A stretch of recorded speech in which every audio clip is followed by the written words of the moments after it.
Hello, it's Gavin again from Lucid Computer Solutions. Hope you're well. So today I'm going to talk about the use of email and how I personally handle email. This is not a tricky subject, but because so many are kind of baked into a certain way that they have to be constantly checking their emails all day, every day, I realise a lot of what I'm about to say may be difficult to hear, and people may be quite dismissive of the methods and my attitude to email. But please do hear me out. It doesn't need to be the way which potentially a lot of you are using email, where you're constantly checking. So yeah, I suppose we should start here to begin with is what I want to achieve with my email. Like I said, this is a personal thing, what I want to achieve with my email.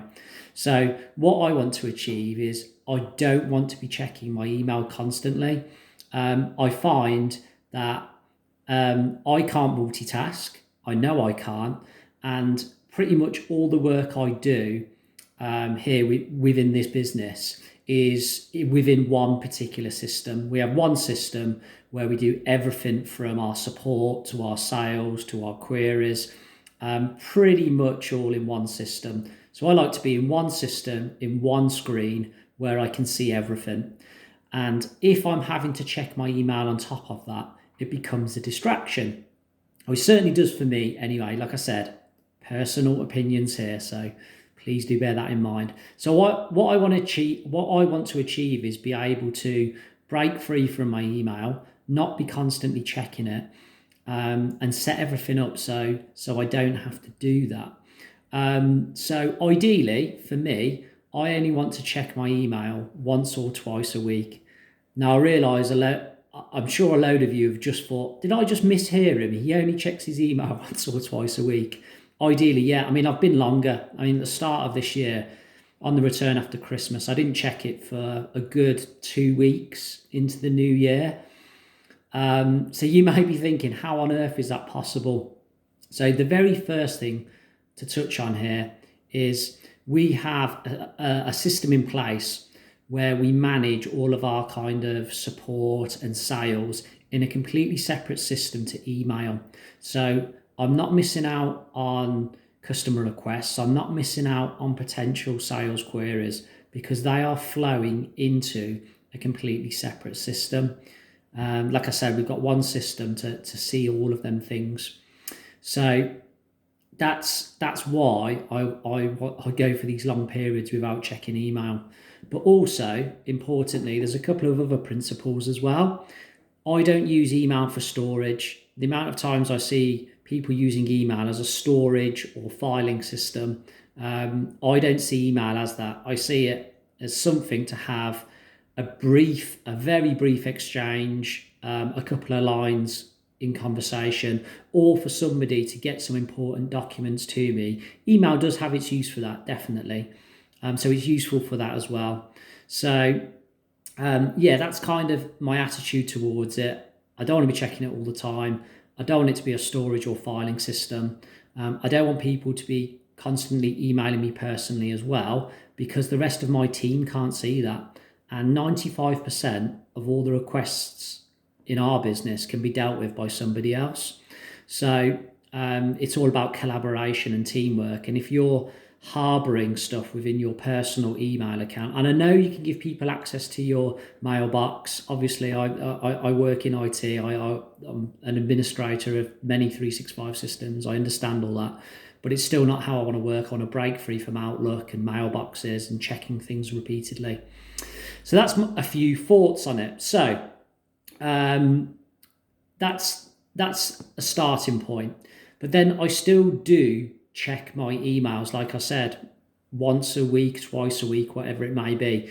And I wanted to run through how I do handle the emails I get, and how I go about running through a routine of review them, because I found in the past, and I'm that geeky, I've actually documented this and counted, like 80-90% of all the emails I receive are either junk, our sales, our newsletters, or simply require absolutely no response from me. So again, that's another reason I don't regularly check, because I know the amount of stuff which actually needs me to do something is so small. It doesn't warrant me spending lots of time and constantly checking email. But yeah, so what I do is, and I am going to look at my screen for some of this. So obviously this video will be a little bit different because my eye contact will break. But that is because live on this video, I'm going to go through my emails and talk you through it. Now, I'm not going to show you my inbox and my emails for confidentiality reasons, but I'm, in very general terms, I'm going to describe what I'm seeing and the emails that I'm deleting and the emails that I'm keeping and where they are. So I am going to look over here at my screen shortly and talk you through what I'm doing. So the very starting point is with my email. I have a default email rule where I've created a subfolder within my own inbox called review. And by default, every single email goes into that subfolder. Then I have an exceptions rule where if I know it's maybe is one of the very few emails I receive, which maybe does need my attention, it then does go to the main inbox. So what I'm trying to achieve is the bulk of all my emails going into a review subfolder, with a few exceptions, which keeps the perhaps genuine emails which need a response in the main inbox. So I'm going to have a quick look at this now. I'm starting to look at my screen, so don't think I'm being rude or breaking contact, but I am going to talk you through it. So I've gone into my emails now, and I think this is the first time in about 4 days I've been into my email. So I'm going to have a look. So I can see in my main inbox, I've got 26 unread emails and 70 in total. And then in my review folder, I have 85 unread emails and a total of 109. So again, the reason I'm mentioning these numbers here is because I see it lots of times with our customers when they have 2,000, 3,000, 5,000 emails in their inbox, which completely blows my mind. I mean, I don't like it when I've got more than like 100. And by the time I finish this exercise, I'll give you the numbers again, but I'm probably going to have about 10.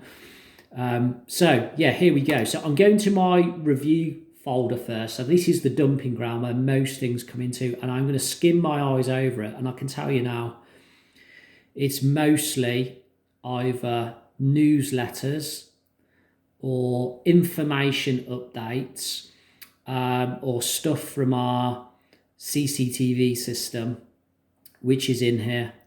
And I'm skimming my eyes through it, and genuinely, honestly, I don't think there's a single email in here which needs me to carry out anything, any action at all.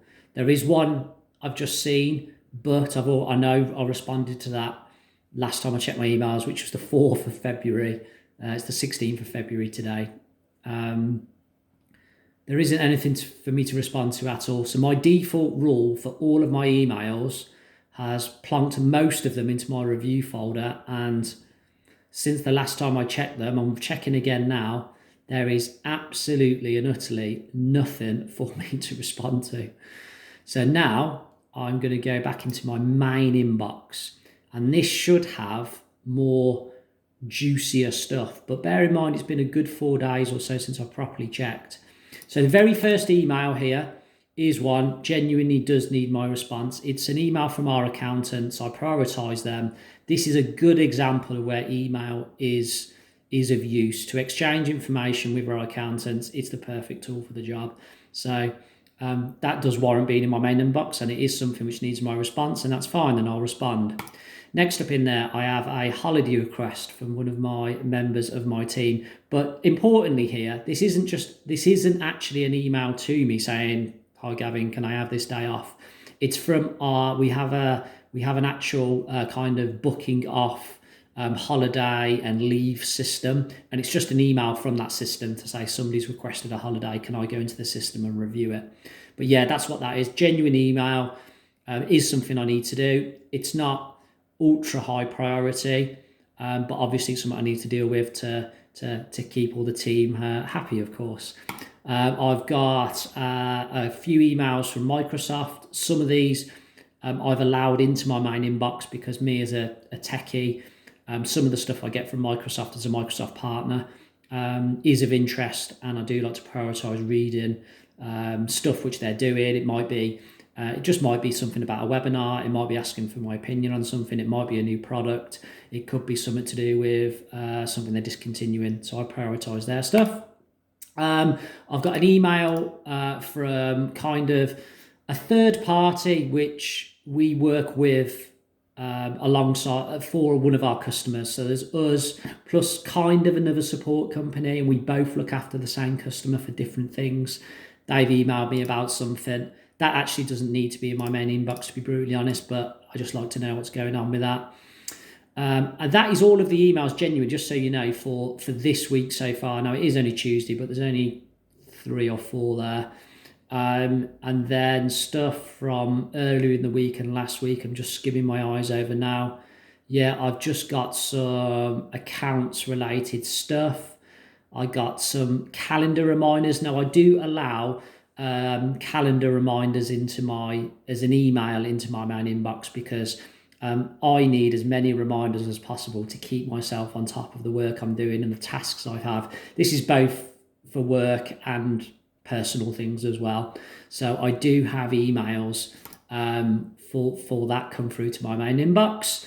I'm just having a look through here. I've actually got an email genuinely, and you know who you are if you're watching this video. Somebody I work with on the business development side of the company has emailed me genuinely. I've only just seen that email. Like I said, I'm 100% honest with these videos, so I do need to get back to that person. They emailed me on Friday, so it's the first time I've seen it. But yeah, that's again a genuine email, which genuinely does require a response.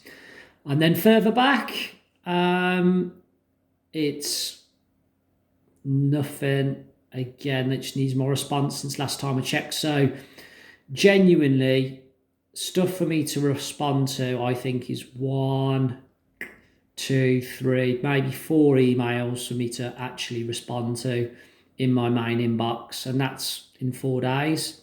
So 1 a day, which maybe needs more response, I suppose, is a very blunt way of looking at that, a very rough average. And like I said, the 100 or so and stuff in review, I'm literally going to delete the lot of them. And think I'm just going to delete the lot because there's no response there. And because of how that is set up, I hope you get the idea now. There's no point for me now to check these emails again. Certainly the rest of today, is there? Because of that volume is so low. Just touching on why my volume of email in there is so slow. Like I said, just to stress once again, I do handle kind of the technical work we do in the sales side of the business through a completely separate system. But that system is a collaborative system which me and all of my team have access to. So if for any reason I can't make it into work and I'm working on something, somebody else can instantly see where I got to and can instantly communicate with the customer on my behalf if needed, and vice versa. I can step in and help the support team at any time. I can step in and pick up a quote at any time. And that's the beauty of not having that in email.